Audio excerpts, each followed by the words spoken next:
My name is Amanda Tate. I'm from Florida. I've always been raised in church, had very spiritual Christian grandparents and Christian influence. Um, my parents were divorced when I was really young. Matter of fact, one of the first memories that I have of my mom and my dad, I remember I was a toddler, and I remember following my mom running out of our apartment where we lived, and my mom and dad were in a fight. And I remember stopping in the middle of the concrete on the sidewalk and saying, well, who do I run to? And I followed my mother. And I remember we went to my aunt's house. And from that point forward, I remember that they had a divorce. And I had visitation with my dad. And at first, I love my dad. And I love my mother. But I was a daddy's girl growing up. And so I really, really enjoyed spending time with him.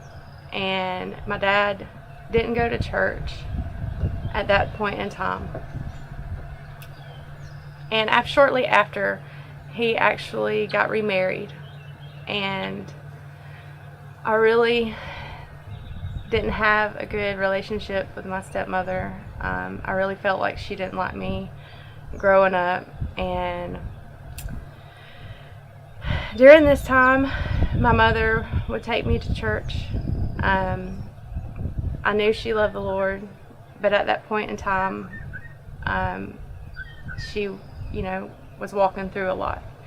And so, growing up, I felt like I was kind of forced to go to church. The church that I grew up in, I really didn't feel anything, and so I was just kind of there.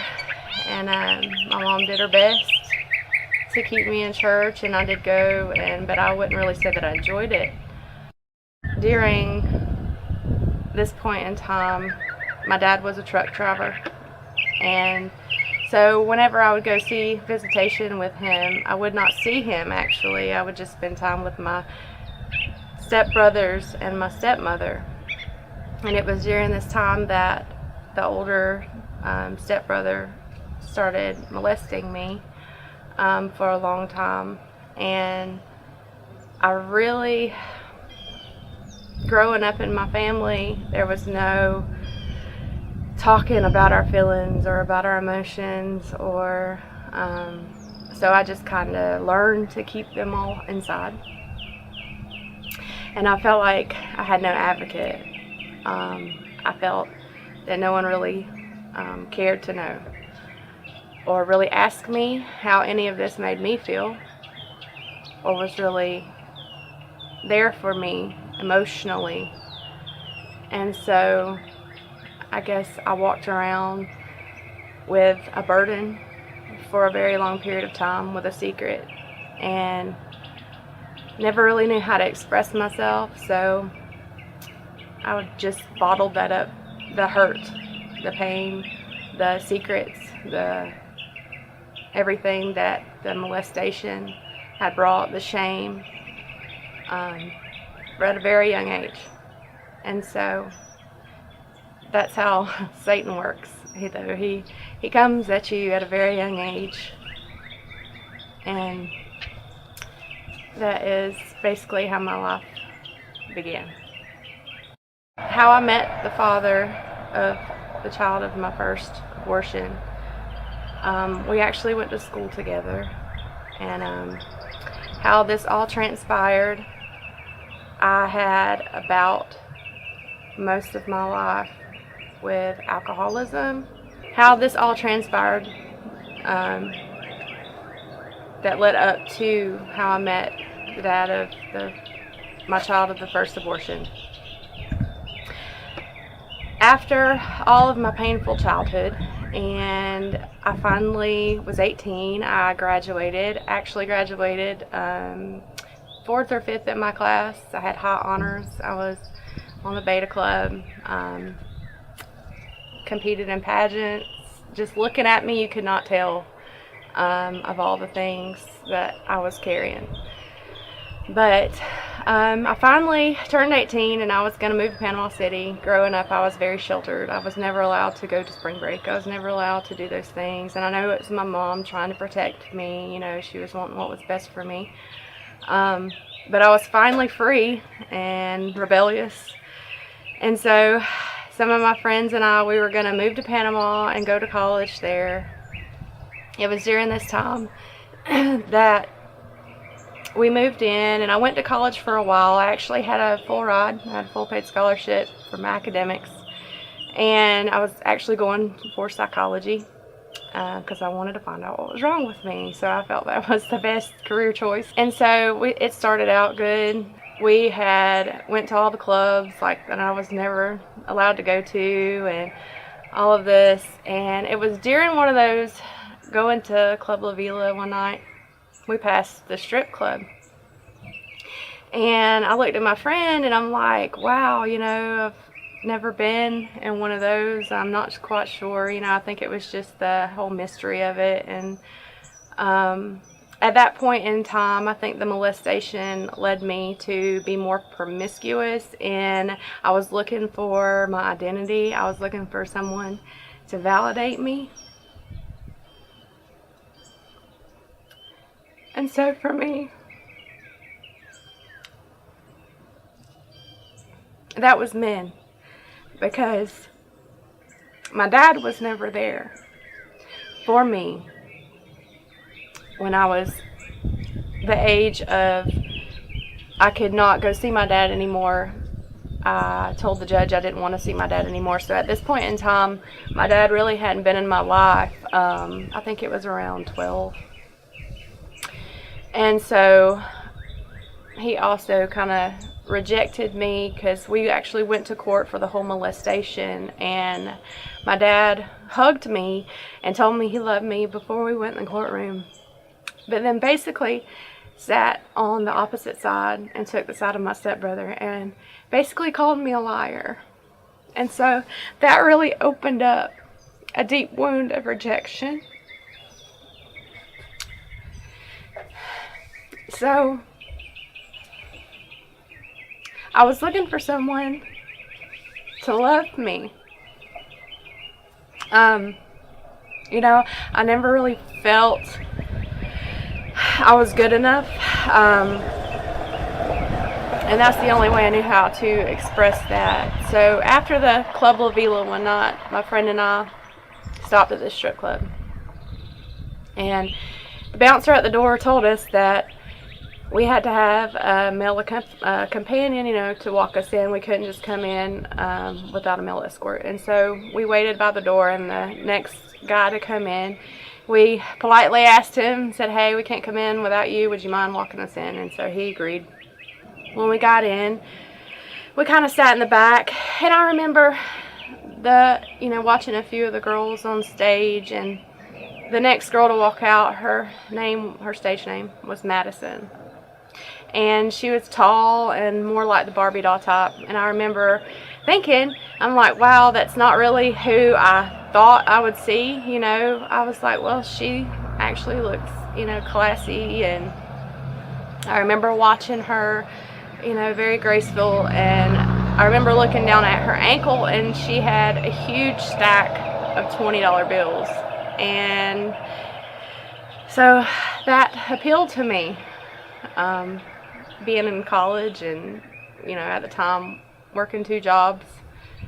So I told my friend that I was living with, I said, hey, you know, never in a million years would I think that I would even have the guts to do this. And but I looked at her and I said, what do you think? I said, you think we could do this? And she was like, well, I guess there's only one way to find out. And so that began my 6 years of stripping. She started a week after I did. It was during this time where the DJ really liked me, so we actually ended up dating. I did not know he was an alcoholic. And our abusive relationship began. He would get drunk. He would get so drunk and he would not remember anything. He put me in the hospital. He's hit me. I remember I actually still have a scar under my eye from where he punched me one night. And I never, at that point in time, I wasn't even old enough to drink. I didn't drink for a while. It came to a point in time where I don't know why I didn't leave him. I think I was still trying to, my mom had been through a lot of marriages, and it was something in me that I was like, well, I'm going to stay. I don't want to follow in those footsteps, even if it meant being in a destructive relationship. Crazy, I know. But he hit me and put me in the hospital, and we actually went to court, and he had a domestic violence. And we actually weren't supposed to, we were court ordered not to see each other. I violated that, and I went back to him. So it was during this point that I was like, I took on this mentality, like, well, if I can't beat him, I'm going to join him. And wow, that really was the downward spiral. Things just began to take the worst turn ever. I remember hiding my bruises at work on my eyes, and trying to cover them with makeup, not going into work for a week, and making excuses for him. We got in a fight again, and this time I went to jail. He withheld the phone from me. I left some scratches on his arm, and so I went to jail for that. I left for a little while. My mom begged me not to go back, but I went back.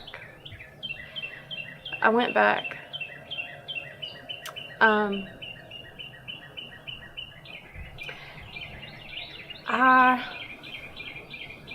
went through a time of just, the drinking, the vodka, it got so bad that you could have literally at one point walked into our living room and waded through the sea of 1.75 liter vodka bottles. And I remember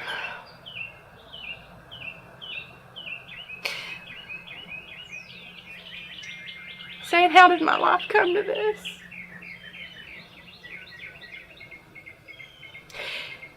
He would tell me no one would believe me. He would make me believe that I was nothing.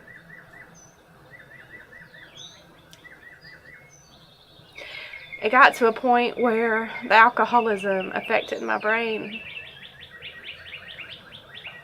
And I remember going and hearing people. I would hear that one of the ladies that I danced with, that she was in a gang and the gang was out to get me. I remember telling him there were people across the road and I could hear them coming for us, and I was scared. I was hiding in the shower and these people weren't there.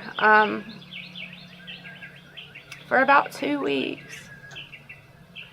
And it finally got to the point where it got so bad that I think he actually called the cops, and they took me to a mental evaluation center there in Panama, and they diagnosed me with schizophrenia, or a schizophrenic break. I know that it was a demon. I know now. I know because even though they diagnosed me with that, I could still tell the whole story. They asked me many times, and they asked me if I was using any drugs. I told them no. They did a drug test. Came back, I was not doing any drugs. And I told them the story. And while I was in this mental hospital, I remember seeing several demons. I saw several of them, and at one point I could feel them like taking over my body. I remember talking to the counselor, and everything that was coming out of my mouth, I remember it being like, this is not me. I remember thinking that in my head, this is not me. This is not me saying this. It was like I was almost beside myself, and I was watching what I was saying. I was hearing what I was saying, but I'm like, where is this coming from?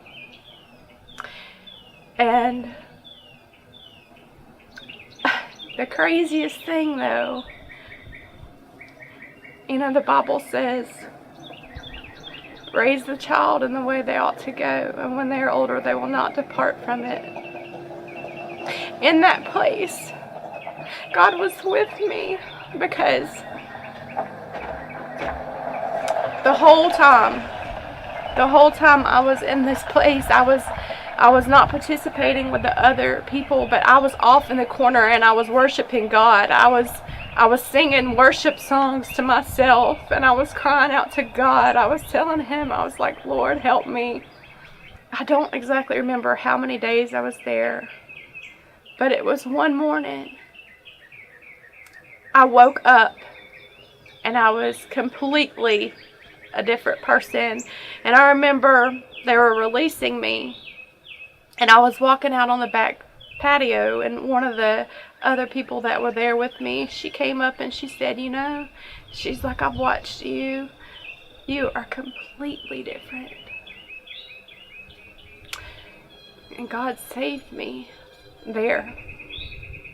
The point that I got pregnant, I actually, I had moved out. I finally got out of the situation that I was in. I'd moved back. It was after the stay at the mental institution, and I moved back with my mother. She took me in, and I went to cosmetology school.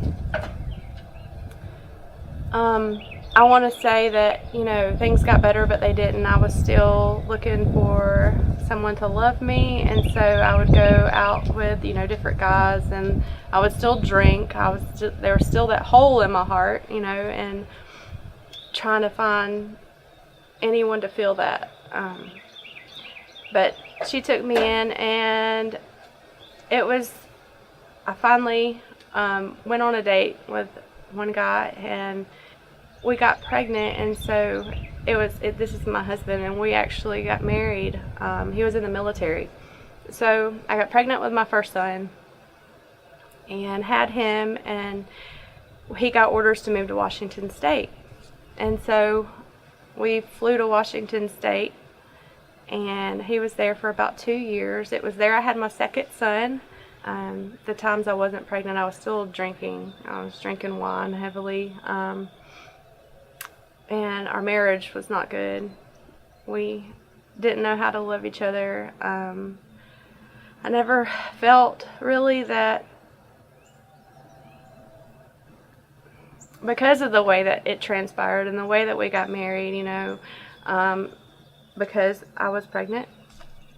And so I still carry those deep feelings of not really, like, oh, well, he really didn't kind of choose me. I never expressed that to him, but it showed. And there would be many nights, you know, he would go, when we would have a fight, he didn't know how to talk about that. He would leave.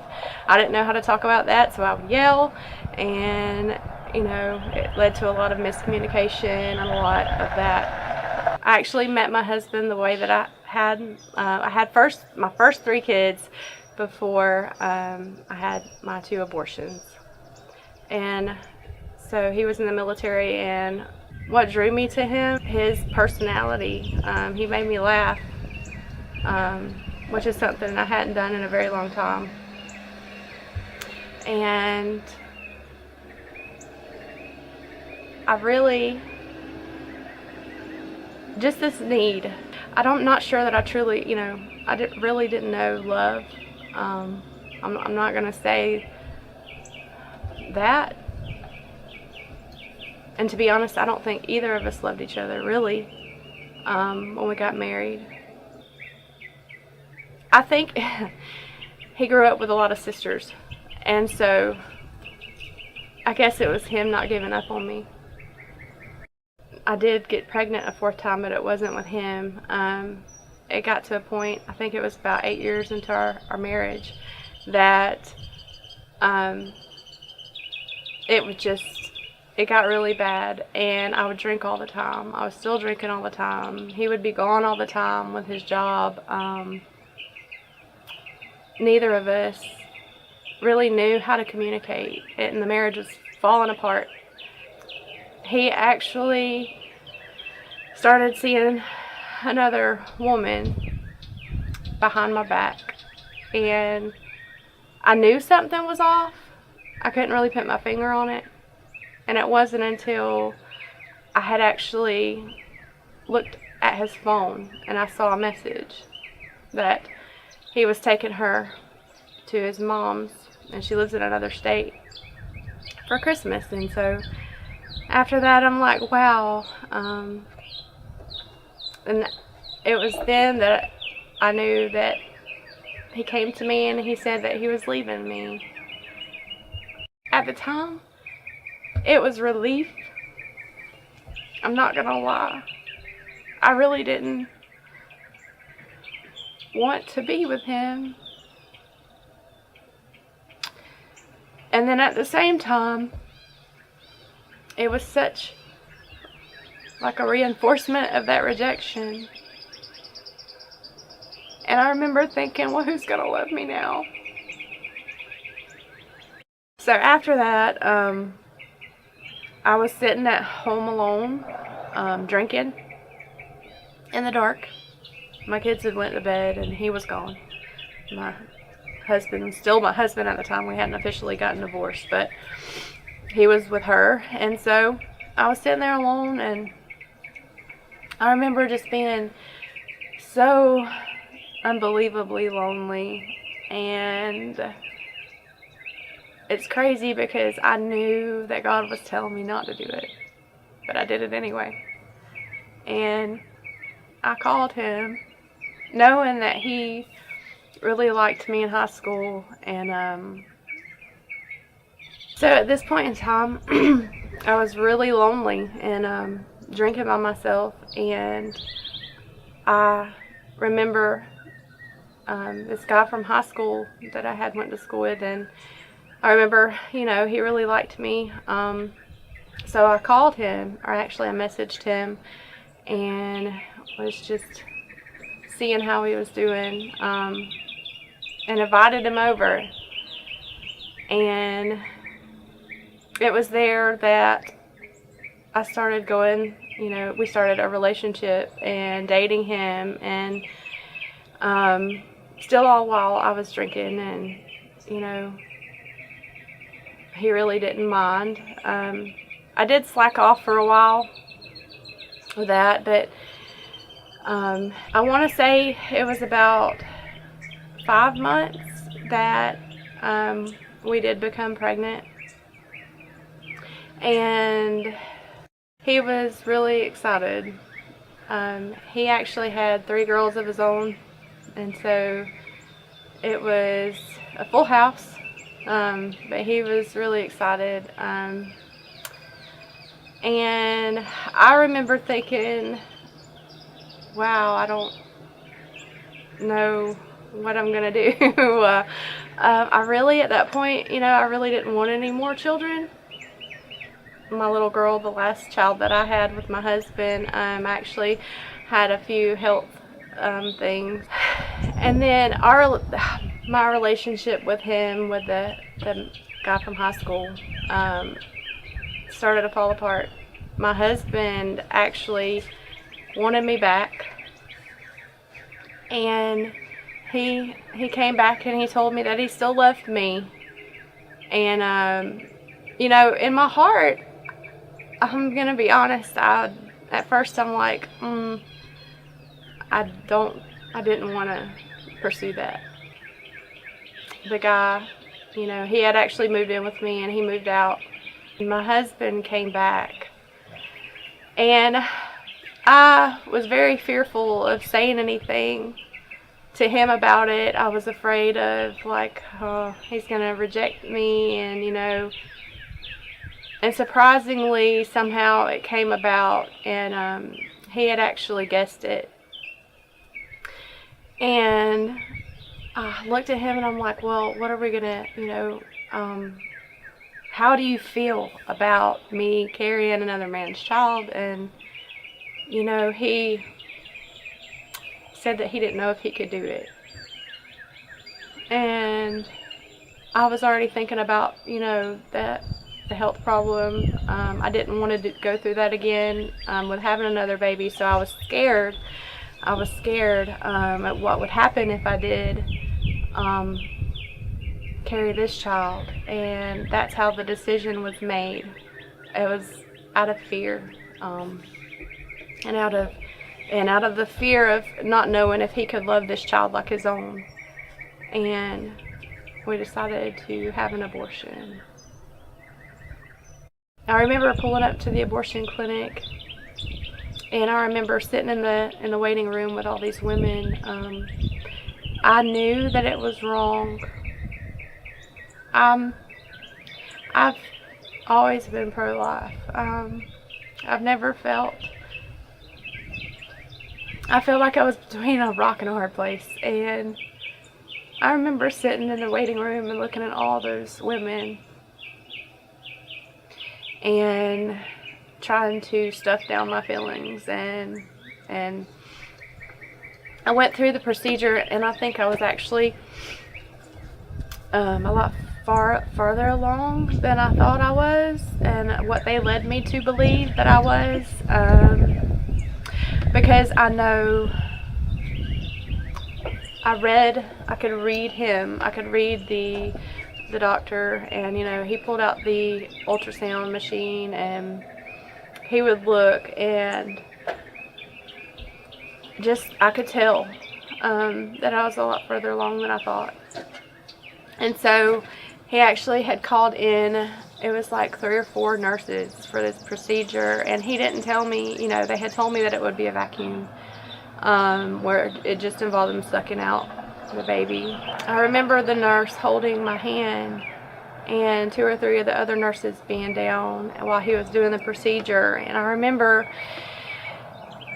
wondering why it was taking so long. I remember crying. I was holding the nurse's hand so hard, and everything in me was like,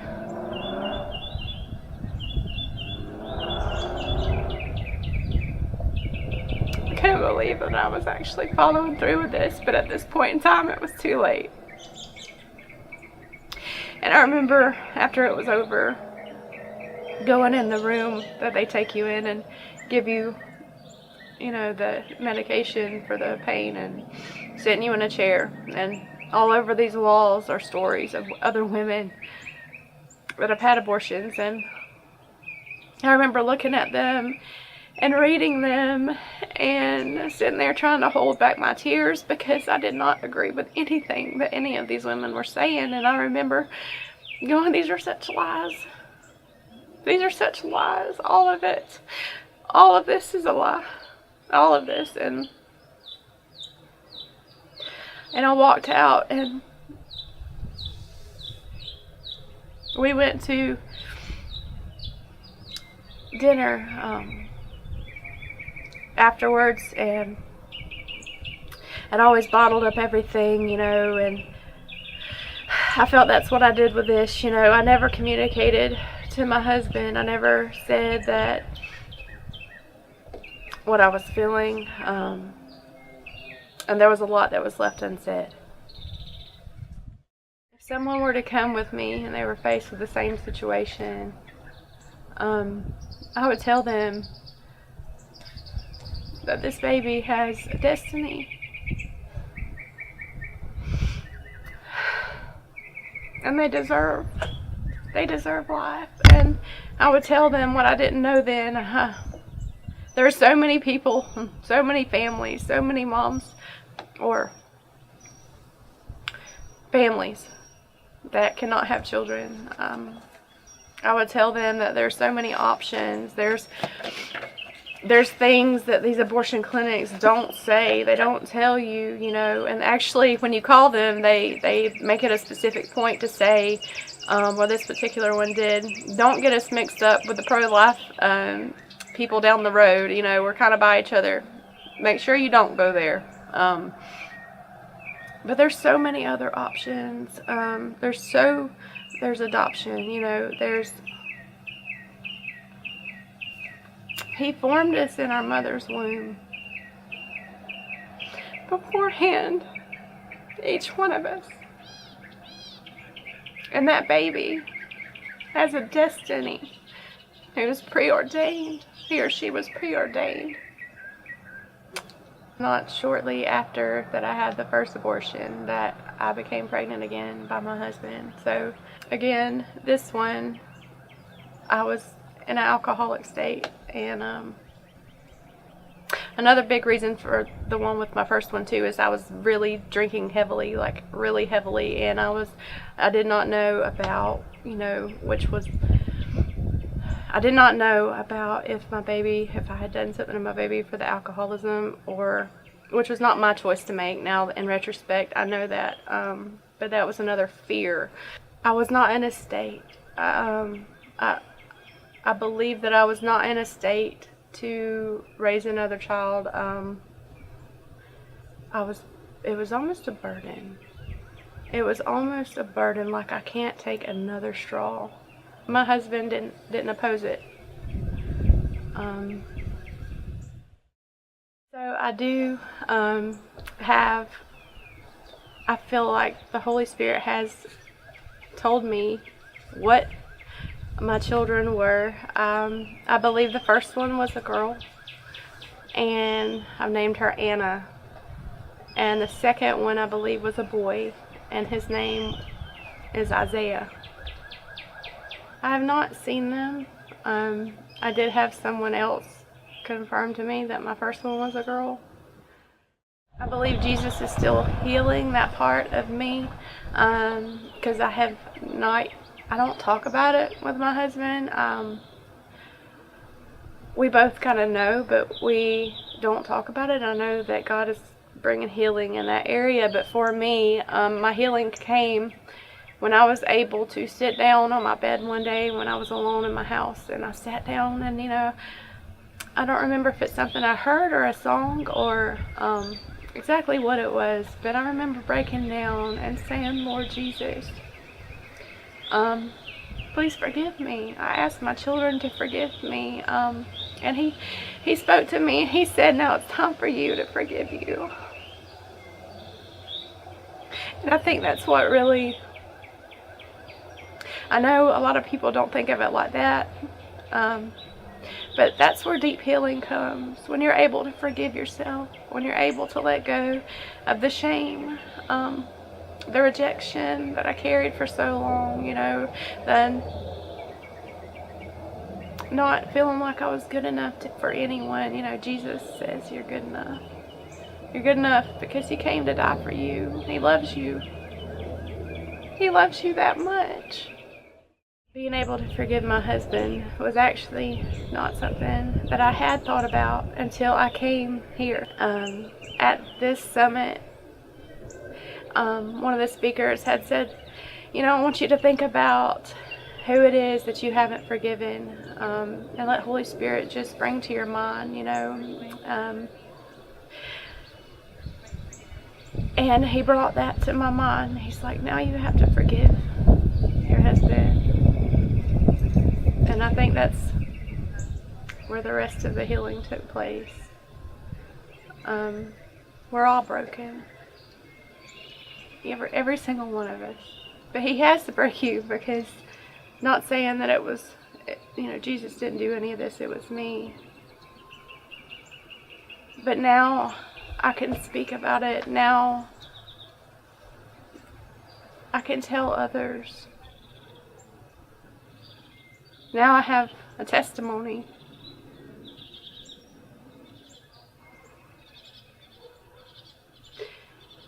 and the compassion that comes through walking through the valley that you could never get on the mountain.